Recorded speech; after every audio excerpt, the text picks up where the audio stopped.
So good afternoon guys, ito na yung unit ni Sir Dan na re-release natin today. Bigyan ko lang kayo ng quick tour, quick walk around dito sa unit. 2015 EcoSport Charcoal. Top of the line to guys, titanium. So push start to, sunroof. Yan, so pati color niya Brisbane brown guys is limited dito sa top of the line units natin.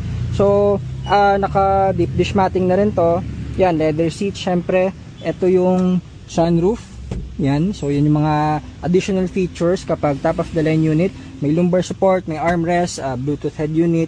Ito pala guys, this case nito, nagpa-add kasi sir ng Tesla type head unit.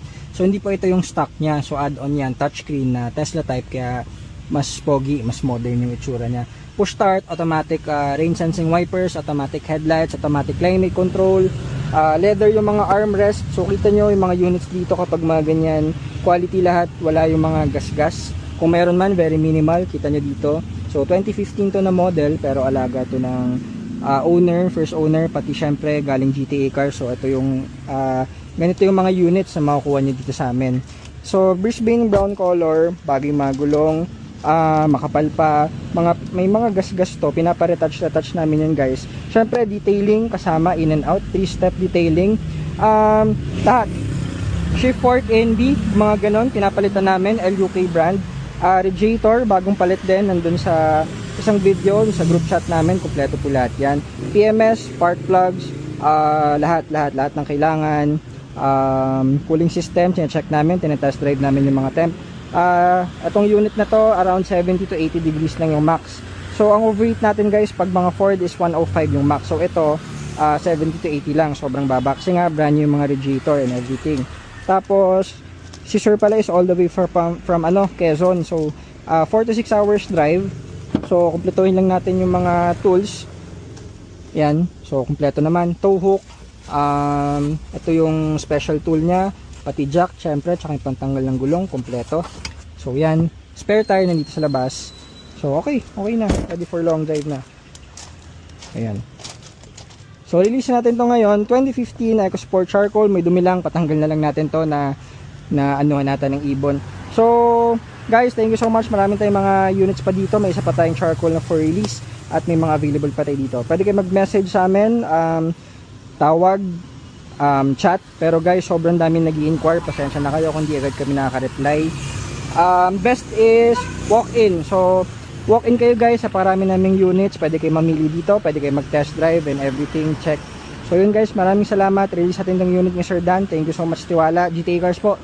Salamat. Release natin today. Maraming salamat sir. Thank you sa tiwala tsaka sa paghintay. So kasi dito guys, kita nyo medyo tumagal to. Umabot ng 3 weeks. Kasi nga, nag-add pa tayo ng head unit, nagpa-detail tayo. Kasama yun, syempre, may mga pinaretouch tayo na other panels. Tapos pati yung sa mga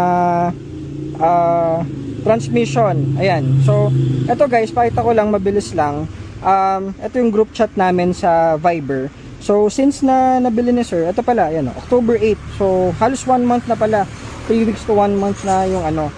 So lahat ng updates guys, sinesend namin dito. Yan. Simula pa lang nung namimili si sir ng unit. Kasi ito pala, nag-down payment si sir ng unit. So no look yan guys.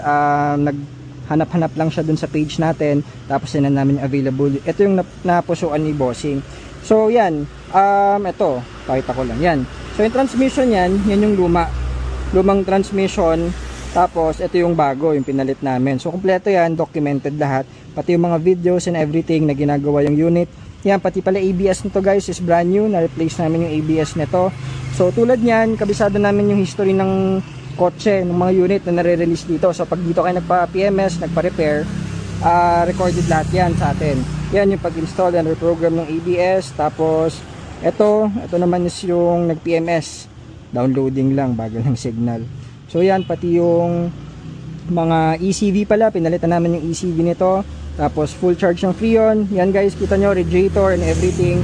Yung shocks. So lahat po yan is recorded. So ito naman yung videos ni Jad.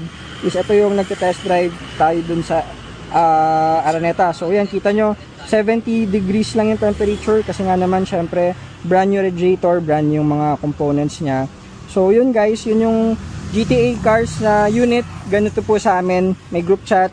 Lahat ng ginagawa sa unit is nakikita nyo dito sa updates natin. So ngayon, ito na yung releasing, very good, masaya-masaya si sir dun sa unit niya. Maraming salamat ulit sir. So release natin to guys. Syempre GTA Cars, maraming salamat po. 910 units, message care, inquire. Thank you guys. Happy Wednesday.